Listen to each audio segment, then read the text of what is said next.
Hey everyone, Graham here from therecordingrevolution.com, and today's video I'm going to take you a little bit behind the scenes on how I mixed the song from last week's video on recording your band with one microphone. In case you missed that video, we took one low-cost $100 microphone and recorded a full drum kit, bass guitar direct, acoustic guitar with a mic, mic'd up an amp with it, ran some guitars direct as well, sang vocals into the mic, tracked all of that into a laptop, into some free software using a low-cost USB interface, and then mixed it all with stock plugins on the free Pro Tools Express on my internal drive on my old MacBook Pro. So people have been encouraged by the video, knowing that you can do a lot with a little, and that was the whole point of the video, was to prove that you can make great sounding tracks with low-cost stuff.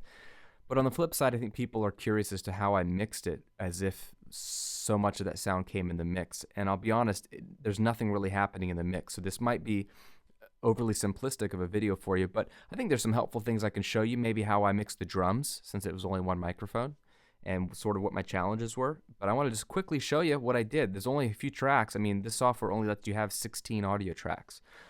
So let's get right into it. The drum tracks, here we are. This is what it sounds like, by the way.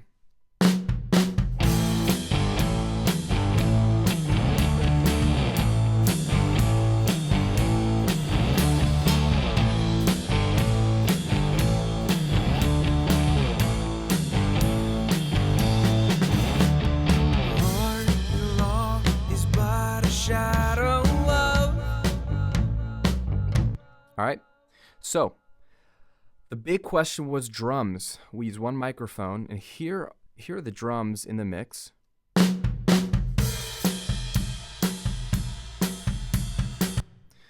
But let me show you what's actually going on here, because I did a little bit of parallel processing. By themselves, take off any plugin and any send and returns. These are the drums.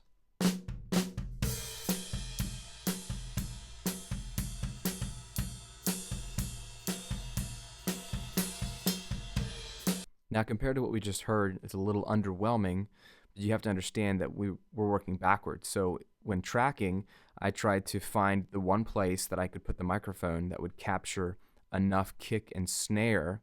Usually it's hard to get the kick drum with a one overhead type mic, but still have a nice balance of the cymbals.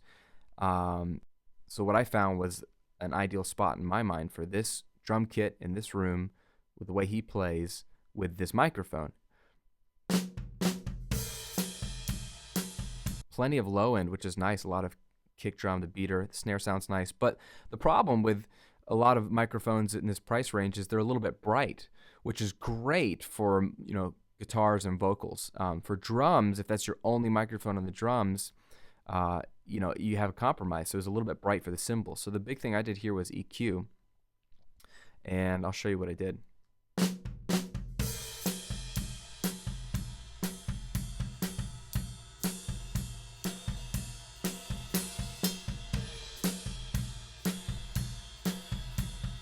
Okay, so some simple cleaning up. I usually do subtractive EQ first, if that might even be all I do, but the cymbals were a bit too bright in this microphone, and again, I had to compromise. I couldn't have everything mic'd separately, so I did a little bit of a shelf, about 3 dB of a shelf cut, around 4.5K, and that reduced some of the cymbals. I also reduced a little bit around 2.6K, which I think was a little bit too much of the snare onto the bottom of the snare drum, the snare of the snare, if it were. At least my microphone, that microphone just was emphasized a little too much. And then a couple of low mid frequencies, 480 and 250, just were a little woofy, and I try to get rid of some of that to clean up the drum sound. And then, since we don't have a kick drum mic, I tried to find a sweet spot on this microphone on that recording for the kick drum, and that was around 100 hertz. I did a little bit of a boost there at 2 dB, around 100 hertz, which again takes your drums from this to this. More kick drum, maybe a rounder snare, less abrasive. So that's a little bit of subtle EQ, which I think helped shape the sound as best I could. That's about all I could really do to tame it, but I thought it was a pretty good balance by itself.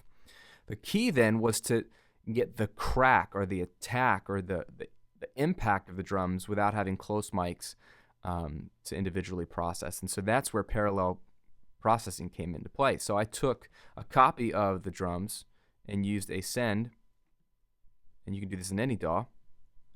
You send a full copy. I click this button, which makes it pre-fader, so that no matter what I'm doing with a fader here on the drum track, it's going to send a full volume copy of this already EQ'd drum track, because this is after the EQ, but before the fader. It takes a copy of that, and I dumped it to an auxiliary track. Because in Pro Tools Express, you can have more auxiliary tracks also, a couple of those, so that doesn't count against your audio track count. So I got a whole other track to play with of drums, when all it was is a copy, really. And then what I did, so here by itself, it's just a copy. No different. But then I took a compressor and I tried to really give it some smack.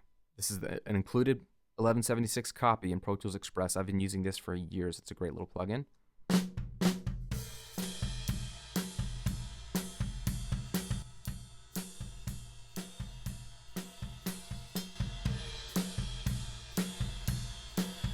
If you notice, it not only just makes the drums louder and compressed, it actually changes the tone of the drums. So the snare goes from thin to rounder and fat. Take a listen.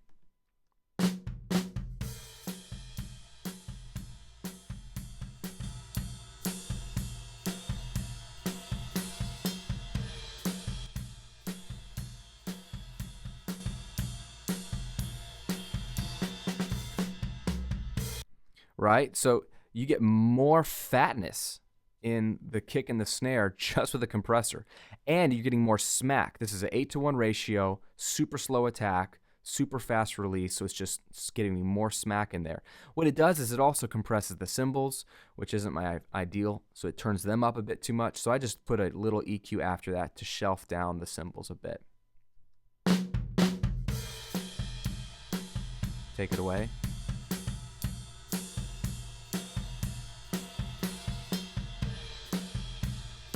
So I minimized the cymbals a little bit on this track because this isn't going to be my main cymbal track. This is my smack parallel process, you know? So I already have the unaffected drums on the left. So the idea is that you get a heavily compressed drum sound. I could have gotten more heavy, but it was crushing the cymbals a little too much. And then you blend the two together.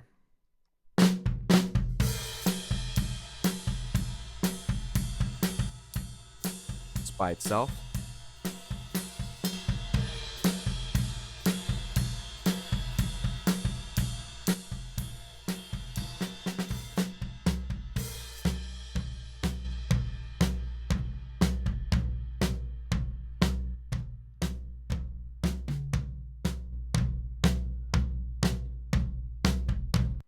That's the power of the drums. So that's all I could do to the drum track. A little bit of subtle EQ on it, and then parallel compression on the whole kit to give it the impact, to give it the smack, and then to give it some rounder tone as well. And then I ran these through a little bit of a reverb here, just to give a little bit of space.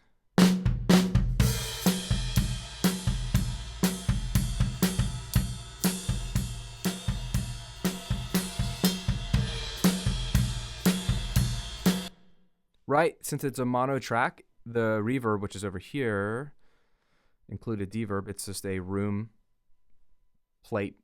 It's the plate setting or plate preset, but it's really the room model, and it's a small room. And I just tweaked and tweaked, and I did a low pass filter. I removed some of the highs a bit, and all it does is give a mono drum a sense of stereo space. Not a ton. It's still a mono sound, but when the snare hits, that rings out to the left and the right a little bit more. And it just made the drums a little bit bigger than they were because they were recorded with one mic in a small room, which doesn't have a lot of impact.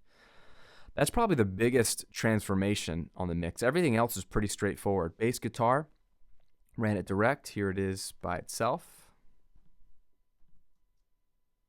A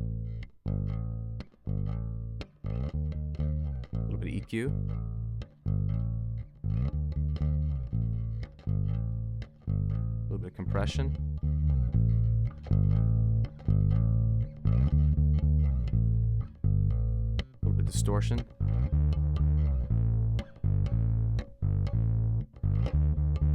Right? And this is what I'm doing with EQ. I'm just carving out some of that low mid stuff that makes it sound cheap, and then emphasizing the bottom frequency of it, which was 110. That sounded nice. Compression is your best friend on electric guitar because it smooths out the peaks and allows it to have more sustain, so it just rings out longer and fatter. And I put a little bit of distortion on the bass guitar on this track because I felt like with the vibe of the song, it could use a little bit of grit, and it felt nice in the mix. By itself, it's a little too much in solo, but I don't know, in the mix it sounded great. So that's all I did on bass guitar. The rest of the guitars, the electric ones at least, literally it's minimal EQ, usually a high pass filter, and then sometimes just kind of finding sweet spots to emphasize and do some EQ carving. The lead guitar, I just found a sweet spot and boosted a little bit more. Same thing on the other lead guitar. Just kind of found little places for the guitars to poke out. And then I always do a little bit of light compression, slow attack compression, just to push the guitars up a bit. But if you listen to them before and after processing, they're not much different.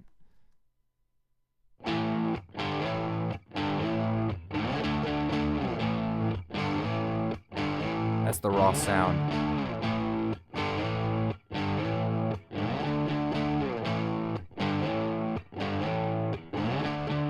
Right, it's really subtle. It's not doing much. So the guitar sounded great. I mean, all you're doing here is miking up on electric. Here's my amp.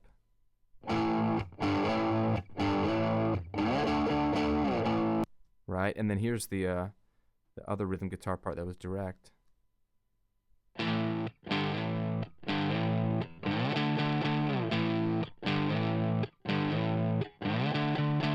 Right, just picked a different tone.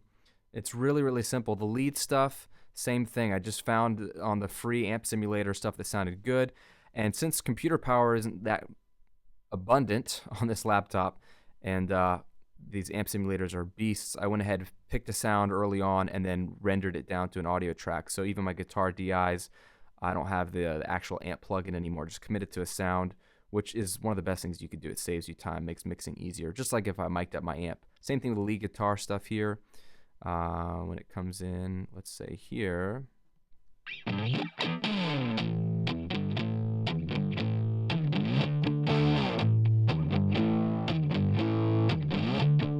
So the mixing of the guitars happened in the recording phase. You just pick different tones that will complement each other. So I didn't do anything in the mix. I think if anything, after doing some reference mixing, I used an EQ on the whole guitar mix and bumped it a smidge at 3K for the guitars to poke out a bit more. They just need a little bit more brightness. Nothing fancy going on there. And then vocals were super easy. I think the great thing about a Behringer B1 microphone and a lot of microphones in this price range is they usually have an EQ bump in the upper mids that can be great for vocals. So I didn't have to EQ the vocal at all. Here's my lead vocal. Let's see. Let's do verse 1, start right away. Lord, your law is but a shadow of. Here's raw. The good things that are to come to us. Nice and bright, nice and focused. That's just the microphone. So my EQ was literally a high pass filter. I didn't do any tone changing. I just rolled off low end. And then I did a little bit of light compression with the 1176. And then I stacked it with another 1176 so we can have a nice upfront vocal sound. I've talked about this on 5 Minutes to a Better Mix. A little bit of reverb, a little bit of delay. Lord, your law is but a shadow of. See that second compressor only did 1.5 dB gain reduction. Good things that are to come to us. Yeah, it's not doing much compression. The first one's doing a bit more. Our sacrifices we make every year. Not even. Minimal compression. And if you stack two compressors doing light compression, you can get a nice upfront sound without having to heavily compress it. The delay is cool. I just grabbed one of the included delay plugins and found a setting that I liked, and then tweaked the feedback and then the EQ of it, and then I panned it off to the right a little bit and just let it be this repeating quarter note every year, just on the quarter notes. Super cool. And I put a distortion plugin after it just to make the delays a little more distorted. Just something I played with, not necessary. All the rest of the vocal tracks, like in the chorus when the vocals get thick, this is just layering vocals. Let's get to a chorus. Jesus, your sacrifice was enough. Get rid of the delays. So I sang the lead vocal, then doubled it and tripled it, and those are up the middle. Jesus, your sacrifice was enough. That thickens it up a bit. And then I doubled it and tripled it again, only this time I kind of cupped my hands like I'm shouting to someone, and it kind of EQ'd it a little bit differently, and I panned those hard left and right. Jesus, your sacrifice was enough. You hear that? Jesus, your sacrifice was enough. There's no processing on those. That's just, I put my hands up over my mouth and just cupped them and sang it, and it made it a weirder mid-rangey sound. Jesus, your sacrifice was enough. Nice and thick, right? 5 of me, that should do the trick. And then in the bridge, just layered some chorus parts here. You said, I will remember their sins and their lawless deeds no more, no more. And sang it down an octave also. Just to thicken it up. This is just arranging and recording. All these vocals, I literally have just a high-pass filter and a light compression. So there was nothing that needed to be done to the vocals. Nothing whatsoever. No EQ. Just the microphone picked it up nicely. And ran them all a little bit through delay and a reverb, the same reverb on the drums. And that is it. On my mix bus, let me unmute these. I did mix through a little bit of compression the whole time. You said, I will remember their sins and their lawless. So in the loudest part of the song, the most gain reduction it's doing is 3 dB, which is kind of a lot, but for a rockin' song, that's good for me. And it just squoze it a little bit, and it turns everything down a bit, and then I did a little bit more makeup gain, so it just had a little bit of a tighter feel. This is great for a rock song. I mixed through that. And then after I mixed it and I referenced some other tracks and listened to some pro tracks and try to get some, I don't normally mix on my laptop on headphones on this interface, so I'm not really used to it. I found that I needed to do a little bit of EQ tweaking to change the overall vibe. I rolled off a bit of low end, low end. It needed a bit more bottom, the whole mix, so I boosted around 75 by 2 dB. It had a weird kind of honking thing happening at around 389, so I took out some of that, and then it wasn't quite bright enough. I think my headphones are bright, so it sounded bright to me, but I think in referencing it, I realized it needed to be a bit brighter on the whole, so I did a little bit of a shelf to bring up the overall top end. That was sort of corrective EQ after I mixed it to reference other stuff. And then one thing you can do, I was just playing around with this today, is you can grab the Pro Tools Express has a decent limiter on it, but Massey plugins, if you're a Pro Tools user, and I think he's already got some audio unit versions as well, so other DAWs can use this. He gives his plugins away for free as trial versions, but they work the whole time. There's nothing wrong with them. They just don't recall your settings. So you can have a great mastering grade limiter for free with your Pro Tools Express system just at Massey's website, the L2007. And you can use this to sort of bring up the volume of your track if you need to as well, if you're not going to master it. So you can use that to make it a little bit louder in the end and just include a dither plugin since you're going to bounce it down to 16-bit. And that is it, folks. That's all I'm doing in the mix. So hope that gives you an idea of what's happening in that video and how I was going behind the scenes and making the mix come together. It's pretty simple stuff. The big trick being the drums, and you're limited, so you got to work around those limitations and have clarity and impact on your drums. So hopefully that parallel technique gives you something to think about. And everything else is a little bit of light EQ and compression, and you're there, folks. Have a great week, make some great music, and I hope you guys take this challenge and have fun using one microphone, tracking a whole band. Talk to you guys soon.